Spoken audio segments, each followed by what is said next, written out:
My name is Heather, and today I'm going to share with you my ultimate guide for fixing KDP manuscript errors.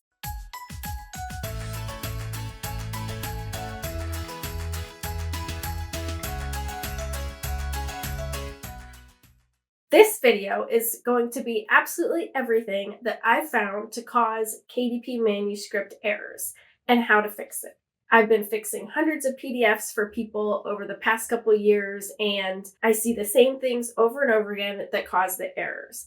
Every single thing that I'm going to show you in this video, if you follow all of these things, then your PDF should come back with no errors.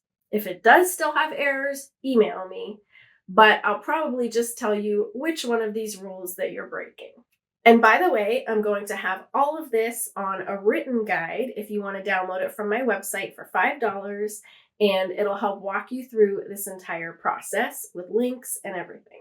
First, I just want to go over a couple of other quick errors that aren't manuscript errors, but you might get one of these errors, and I have videos to show you how to fix them. One is if you're getting the minimum 72 pages error, then that means you're picking the wrong paper type, so you can watch this video.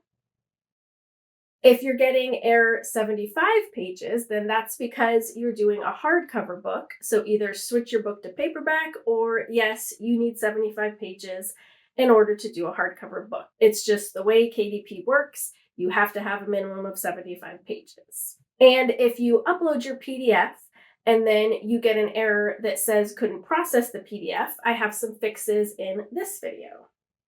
So with those out of the way, we're going to talk about the KDP content errors. What I mean by this is the dreaded email that you'll get after you've uploaded your PDF and you previewed it, everything looks great, you submit it, and then you get that dreaded email from KDP that says to add bleed to fix your children's book.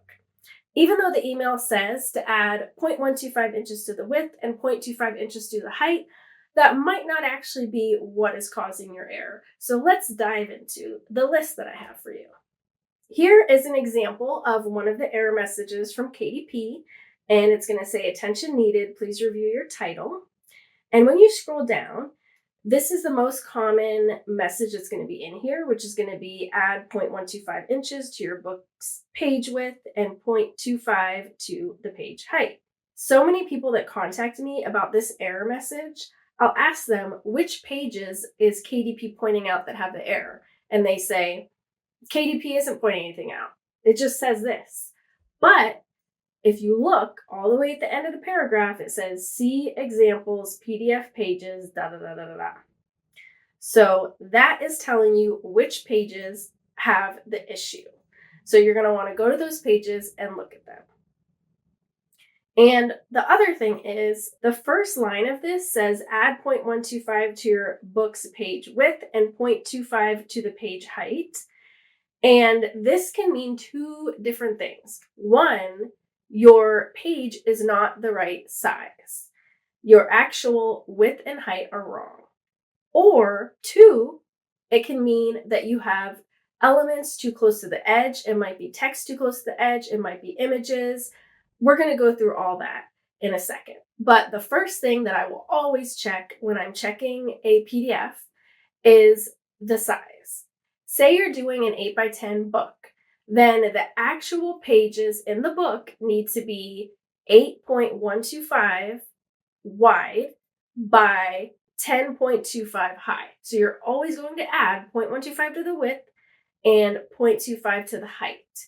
And this is going to be the final size of your page. The way that I check this, I do it in Photoshop, but you can probably do it in another program. But I will literally just grab the PDF and click open. And I just look right here. So this says width 8.5 and height 11. So I know this is the wrong size because 8.5 by 11 is an actual book size, but this needs to say 8.625 by 11.25 because the pages need to be 1/8 of an inch wider and 1/4 of an inch higher than the size of the book. And if you want more information on why this is, check out my video that explains bleed. If you're creating your book in Photoshop, then you can just go into your page size and change it there. And if you're doing your book in Canva, this is very important that you do not use Canva's bleed settings. Canva's bleed settings are not the same as KDP's bleed settings. So your Canva document needs to be the correct page size with the bleed. So if I go up here to File and I look right here at the page size, this is an 8x10 book, and you can see that the width is 8.125 and the height is 10.25. So it has 0.125 added to the width and 0.25 added to the height. If your book is the wrong size and you need to switch it, you can go to Resize and Magic Switch, which you will need the Pro version of Canva for. Go down to Custom Size, and you're just going to add 0.125 to your width. So instead of 8, for example, it would be 8.125. And then you're going to add 0.25 to your height. So instead of 10, it would be 10.25. And then you can click Continue. And then you can either copy and resize or just resize this design.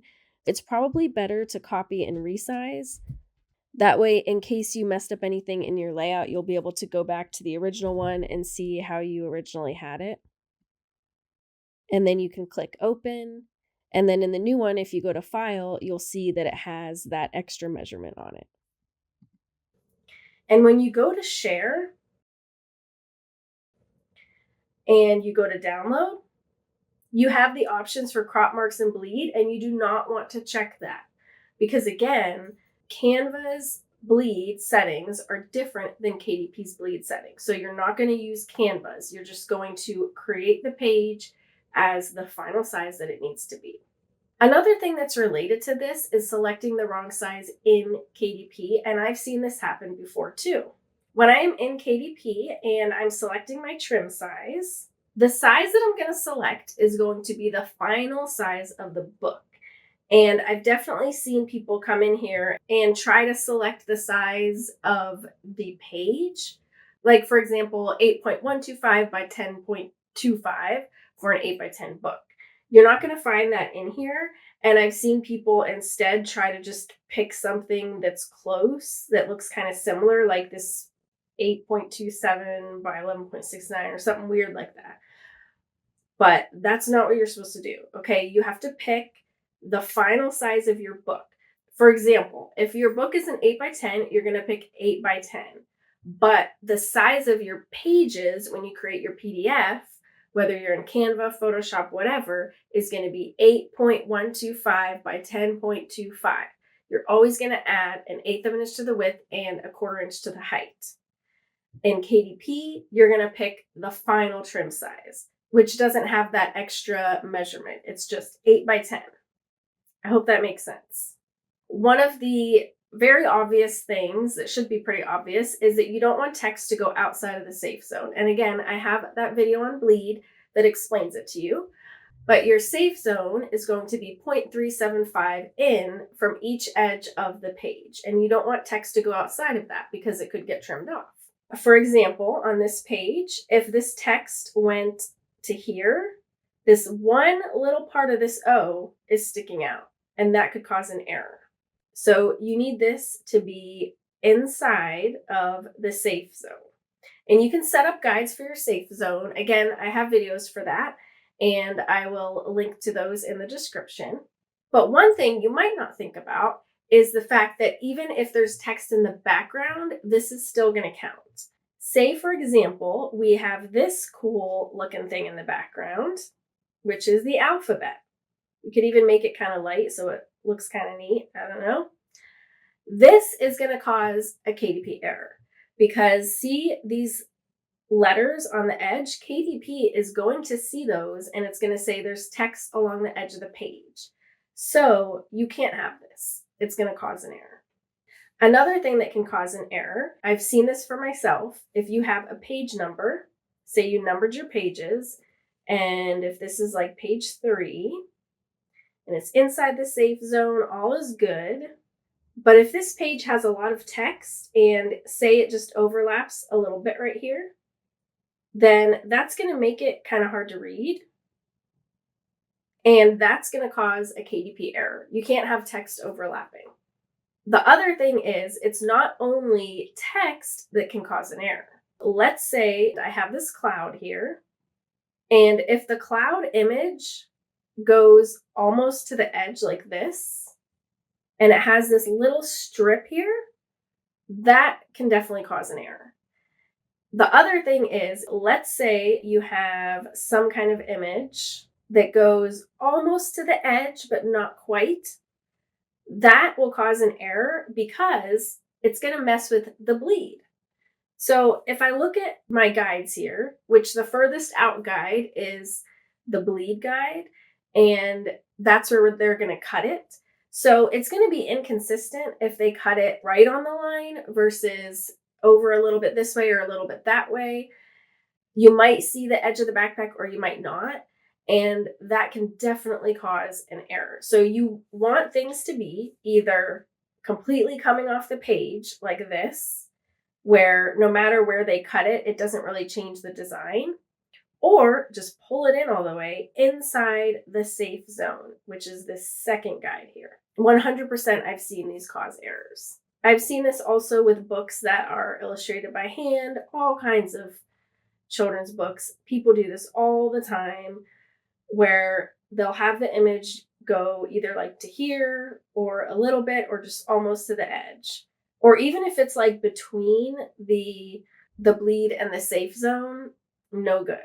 If you want to have a white border, then you'll need to bring it in inside the safe zone. Otherwise, your book's going to get rejected. Another thing that can cause an error is not flattening your PDF. So this can cause all kinds of errors. It can make your page not show up properly, mess with your fonts, or just get an error processing interior message.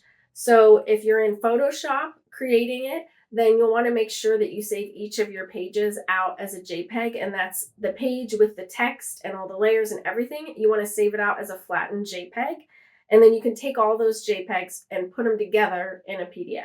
If you're in Canva, then when you go to download your PDF, then you're going to make sure you check flatten PDF. And the way that I check this is that I will just take the PDF and open it up in Adobe Acrobat or Acrobat Reader and just try to select the text. And if you can select it, then your PDF is not flattened and you want it to be flattened. You're going to want to go back and make sure all of your pages are flattened and none of your text is selectable. Now, I'm going to give you a little test so that you can look and see if you can spot the errors. So let me know how well you did in this test in the comments below. First of all, this page. What do you think of this page? Do you think there's errors? You might see right away that the penguin is very close to the edge here. And you're right. He's too close to the edge. He's too much in limbo. He's almost to the edge, but not quite. So the literal design of the page would be changed depending on where the page is cut in that tiny little 1/8 of an inch wiggle room that KDP has to trim down the page. So you'll want to either stick him all the way like that or put him inside further. Is the page better now? Not quite. It might look okay, but if you zoom in, you'll see that there's the itty bittiest little white edge here. And that's going to cause a KDP error. So you need to make sure that this goes all the way to the edge. What about this page? Do you think this one looks okay? The text doesn't look super close to the edge, but let's take a look at our guides. If we zoom in, then you can see that the bottom of these two G's go a little bit past the safe zone mark, and that little bit is going to make a difference. So that's going to get an error. We need to move it much farther inside of the page. What about this page? Do you think this one would cause an error? It would, because we have a white strip around the edge of the page. And a white strip around the edge of the page is going to cause an error. If you want to have a white frame around it, then you're going to have to look at your guides and you want to pull this inside the safe zone. And this copyright page looks okay, right? Well, it's not okay. because this text goes outside of the safe zone. If I show my guides, you might think it doesn't go outside of it, but this little bitty part of this S goes outside of it. So you're going to have to pull that in. And what about this page? You probably know by now that this is going to cause an error because this butterfly is right up to the edge of the page. So let's move him in. And here's your final test. What about this page? What can you see on this page that would cause an error? And it's a trick. There's nothing on this page that would cause an error. So the background goes all the way to the edge. There's no text near the edge. There's no elements that are just barely at the edge. So this one is good. I hope that helped with your error checking. I do have a service on my website that you can purchase where I'll fix your KDP errors for you. But FYI, I'm just going to go through this exact list and find what is the thing that is causing the error. So if you want to just do it yourself, then just follow these steps. And again, if you think that you found something that's not on this list, let me know. Because of course, I would love to add it to the list. And if there is anything that I realize later I forgot, or that someone brings up to me and I didn't know about, I will include it in the pinned comment down below. And I'll also have a digital download available in my shop on my website that's just going to be a checklist with all of the things that I mentioned in this video, so you can go through and check it off yourself and make sure that you don't have any errors. I hope this was helpful. If you have any questions, let me know in the comments, or as always, you can email me at heather@heathercash.com. And if you like this video, please give it a thumbs up and subscribe so I know to make more videos like this. Thanks so much for watching. Bye.